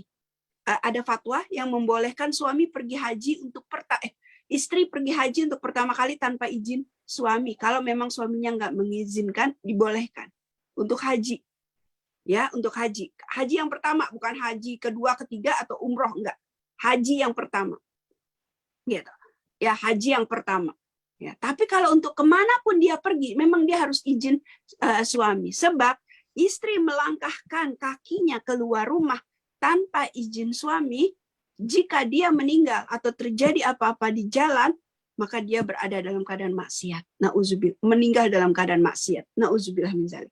Makanya ibu-ibu kalau ada yang ngambek sama suami, jangan pernah keluar rumah. Dalam Islam, kalau lagi suami istri berantem, suami yang keluar rumah, bukan istri. Dalam surat At-Talaq, istri tetap di dalam rumah. Karena itu rumah suaminya. Dia harus jaga sampai terjadi kata cerai. Baru terjadi kata cerai, baru diputuskan. Siapa pemilik rumah itu? Kalau pemilik rumah itu istrinya, ya suaminya yang keluar. Kalau pemilik rumah itu adalah suaminya, ya istrinya yang diberikan tempat lain di luar. Gitu. Artinya apa? Memang kita kalau mau keluar, walaupun ke masjid, kalau ada suami yang melarang istrinya ke masjid, ya kayak misalnya Ramadan ini karena masih pandemik dan di rumah ada anak-anak kecil, udah kamu sholat di rumah aja. Duh, kok aku dilarang suami ke masjid? Nggak apa-apa, patuhi suami. Patuhi suami, ada kebaikan di situ. Karena ada maksud dia, kalau kamu kena, kalau anak kita kena, nanti jadi susah semuanya. Kalau suami kena, istilahnya dia masih bisa, ya dia bisa karantin di luar dan lain sebagainya. Itu dia memikirkan anak dan istrinya. Artinya memang bukan hanya ke rumah orang tua, kemanapun kalau kita keluar rumah memang harus izin.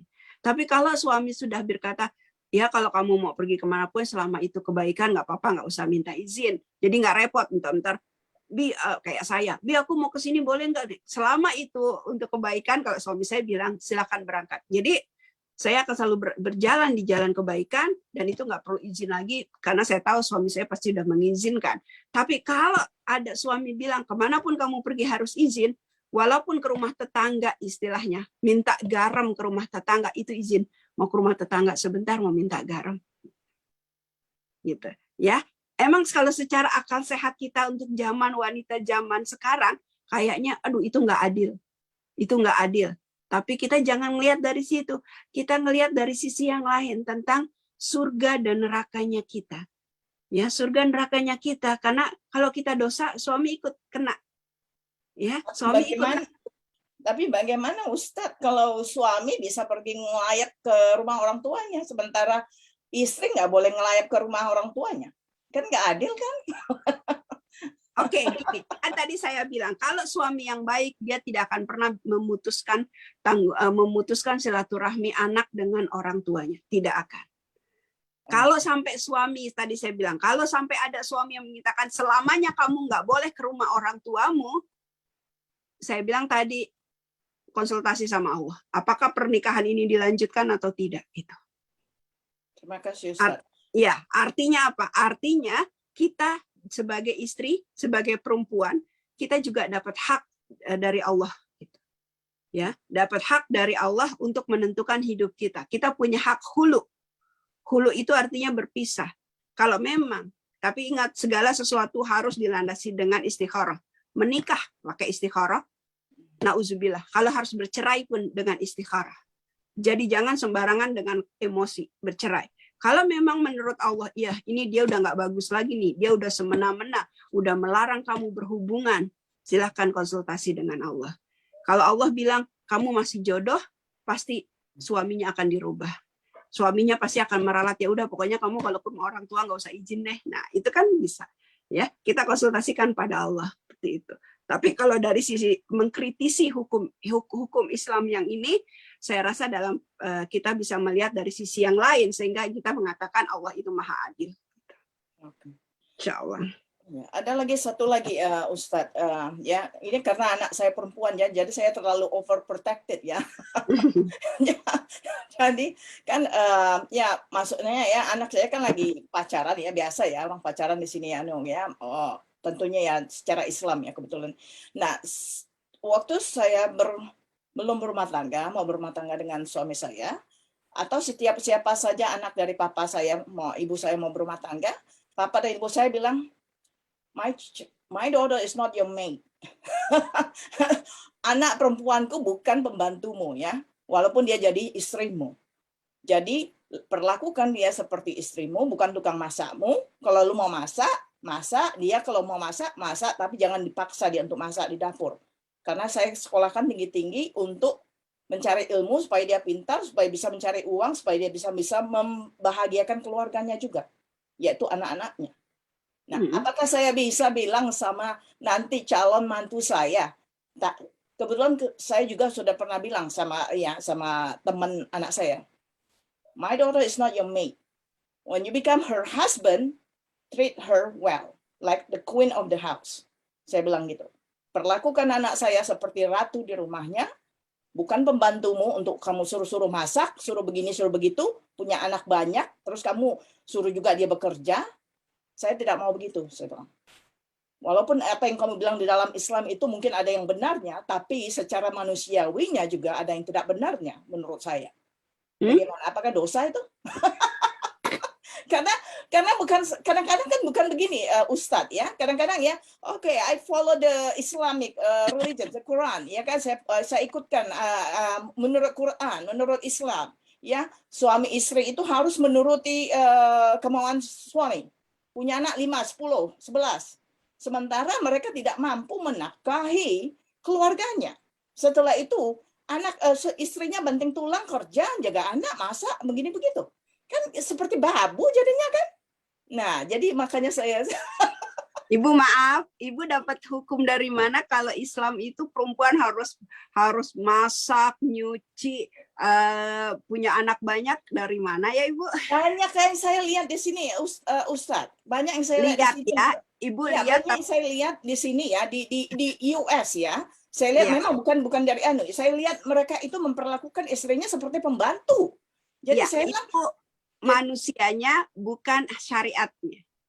Ya, jadi mengerikan sekali. Saya mohon maaf ya. Ibu, tadi terakhir Ibu bilang syariat Islam, tapi kalau secara manusiawi itu apa tadi sih bilang tidak itu saya maaf ya Ibu, saya headline itu untuk yang seperti gini Ibu Ita. I think that's individual ya.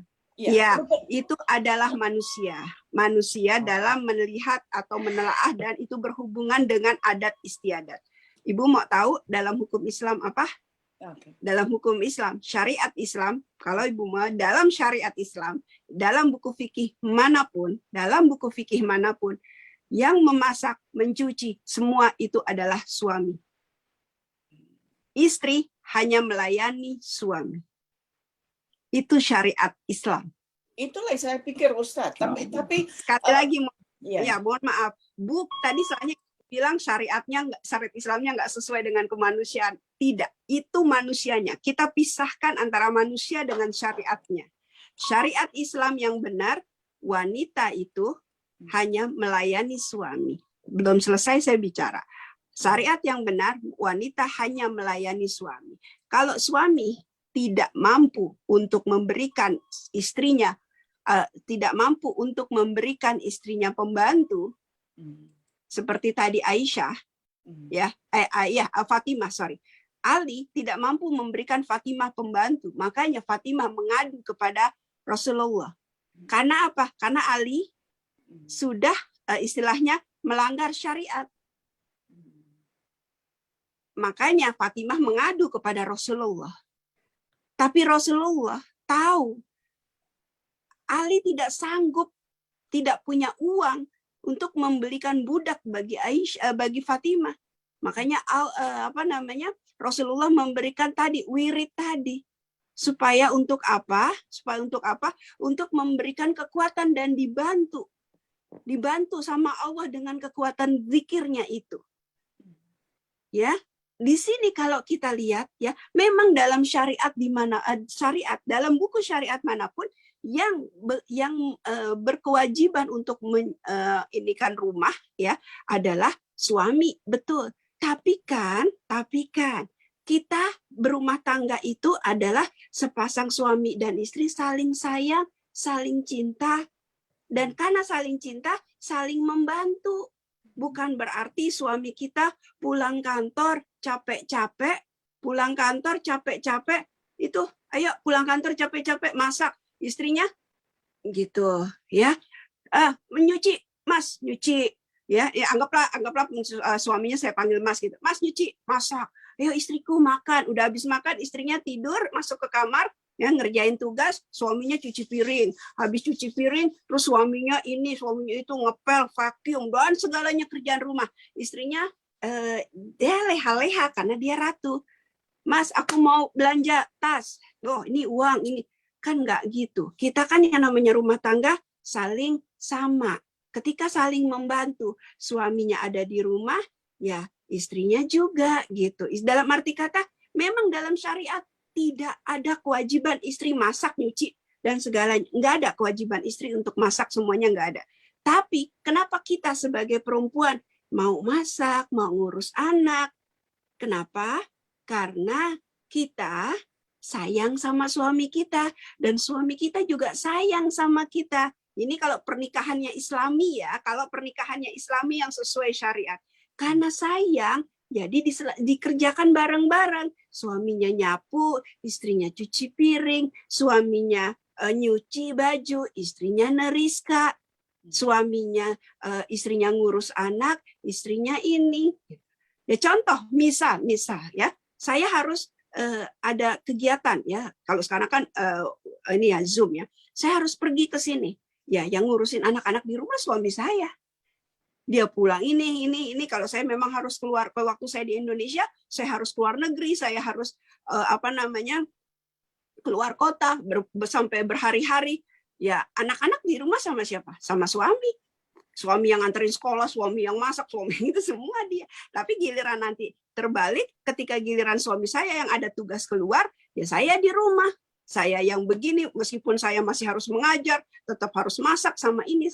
Kita saling gantian gitu. Itulah yang disebut suami itu adalah hunna libasul lakum, surat Al-Baqarah, wa antum libasul lahun. Kamu adalah baju bagi mereka dan mereka adalah baju bagi kamu, pakaian bagi kamu. Artinya kita saling mengisi gitu. Jadi salah kalau dibilang Islam itu nggak adil. Enggak, Islam itu adil. Dan kalau tadi pertanyaan Ibu, boleh nggak kita ngomong ke calon suami anak kita, anak saya nggak boleh jadi pembantu? Boleh. Here's what I found. Boleh kalau Ibu mau ngomong gitu. Jangan jadikan anak saya pembantu kamu. Boleh nggak? Boleh. Boleh banget. Ibu ngomong gitu. Tapi bukan berarti Ibu melarang anak Ibu mengerjakan pekerjaan rumah. Kalau memang itu biarkan mereka berdua. Mereka berdua mengatur rumah tangga mereka sendiri. Ya, mungkin ada di sini saya tahu di Amerika ini ada yang suaminya karena dia sekolah kerjanya malam, shift malam, maka pekerjaan rumah siang itu dia ngerjain. Terus kemudian karena istrinya kerja siang, kerjaan rumah malam istrinya yang ngerjain gitu. Jadi mereka salingnya berdua, apalagi di Amerika kita nggak punya pembantu, jadi saling-saling lah gitu. Tapi kita tidak merasa kenapa. Bahkan untuk di dalam surat At-Thalaq dikatakan kalau seorang istri menyusui, itu istri boleh minta bayaran sama suami. Mas, aku mau nyusuin anakku, padahal anakmu anak kita juga ya boleh loh minta bayaran. Ya, minta bayaran kepada suami untuk menyusui. Tapi kan kita ngerasa ya Allah itu kan anak-anak kita, suami pun suami kita, ya udahlah sayang kita susuin pakai susu kita gitu. Ya, tapi kalau memang mau dalam Islam itu boleh. Nah, kenapa ini tidak banyak dibicarakan oleh ustadz-ustadz di Indonesia? Karena takut nanti jadi salah paham dan salah kaprah. Akhirnya para istri nggak mau mengerjakan lagi, akhirnya para istri nanti nggak mau ngebantuin tugas suami.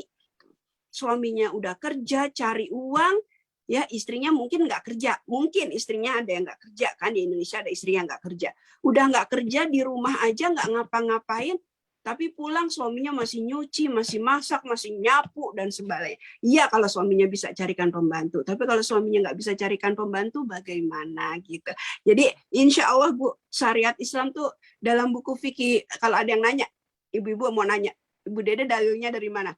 Dalam buku fikih Al-Madhab Arba'ah, Wahbah Zuhaili, bab tanggung jawab seorang suami, ya itu ada di situ. Silakan cari buku tersebut, buku fikih karangan Wahbah Zuhaili, ya dalam bab tanggung jawab suami itu ada. Dan dalam bab tanggung jawab hak dan tanggung jawab istri, di situ juga dijelaskan bahwasanya wajibnya istri hanya melayani suami. Melayani dalam arti kata di tempat tidur. Itu wajib emang. Kalau itu wajib. Ya, tapi kalau untuk masak, nyuci dan itu nggak wajib dalam Islam. Dalam Islam. Tapi di masyarakat Indonesia, ya perempuan itu yang masak, cuci piring, udah gitu diomelin lagi, udah gitu disia-siain, itu dalam masyarakat Indonesia. Bukan masyarakat Islam. Tapi dalam Islam, dalam buku Wahbah Zuhaili, Fikih Al-Madhab, buku fikih, ya itu dikatakan itu adalah tanggung jawab suami. Silakan Ibu tanya ke Ustadz manapun, kalau Ustadz udah pernah baca buku fikih itu, dia pasti akan bilang iya. Tapi kalau Ustadznya orang Indonesia, dia pasti bilang ya nggak gitu juga Bu, pastilah kita harus bantuin suami gitu. Ya, tapi kalau mau jujur itu, ya saya pun pernah bilang, nih kayaknya kalau saya ceramah tentang buku ini nih bab tanggung jawab suami, saya diprotes nih sama bapak-bapak. Saya pernah izin sama suami, ya Bi, aku mau nyampein ini. Habis kamu, jangan. Orang Indonesia nggak bisa. Kalau dibilang gitu, ya. Dan ternyata memang benar. Pernah suatu saat Ustadz siapa ya, saya lupa, menyampaikan itu di televisi. Besoknya semuanya pada bilang kalau pulang rumah berantakan, kata istri, bukan tanggung jawab aku. Ya. Bukan tanggung jawab aku, tanggung jawabku cuma di tempat tidur. Akhirnya istrinya memang begitu suaminya datang, cantik, ya menawan, dandan. Wih, suaminya seneng kan? Wih, langsung. Wih, pas begitu suaminya ke dapur, nggak ada makanan, bukan tanggung jawab aku, kata Ustadz. Terus ketika kita ngeliat cuci piring, ya Allah menumpuk, rumah berantakan dan lain sebagainya, bukan tanggung jawab aku. Gitu. Ya, aduh, akhirnya suaminya yang tadinya udah terangsang lihat istrinya cantik molek, bodoh amatan kata suami. Ini terjadi ya, ngelihat ya gimana mau terangsang suaminya, mau bahagia begitu ngeliat rumah berantakan dan lain sebagainya gitu. Ini kalau salah dalam mengartikan persepsi hadis fikih tadi gitu. Makanya jujur saya pun ya memilih maaf, kalau ada pertanyaan seperti Ibu, baru saya keluarkan dalilnya. Tapi kalau tidak, saya tidak berani menyampaikan itu. Sebab kalau ibu-ibu, apalagi ibu dengerin Zoom ini, ada yang sambil masak, sambil nyuci piring, sambil apa, dengernya, oh bukan kewajiban. Langsung ditinggal. Pak, kan sendiri. Asik. Katanya besok nggak boleh dengerin Ustazah Dede ceramah lagi. Ya seperti itu, takkan salah paham gitu Bu. Nah, Bu Ita, ya insya Allah ya. Jadi kalau ditanya boleh nggak saya menyampaikan, silahkan. Tapi ya sekali lagi itu tergantung kepada anaknya gitu. Iya, kebetulan Ustadz, anak saya kan blasteran ya, campuran Itali sama Amerika sama Indonesia. Saya juga ada, darah saya ada juga Arab, ya kan. Jadi anak saya ini ya baru mendalami Islam, ya kan. Memang dia dari lahir ya memang Muslim. Hanya sekarang ini dia makin apa ya, makin soleha, ya kan. Pakai hijab, nggak seperti saya nggak pakai hijab ya sehari-hari. Anak saya sudah pakai hijab. Kebetulan dia berkenalan dengan orang yang maksudnya baru juga lah mendalami Islam.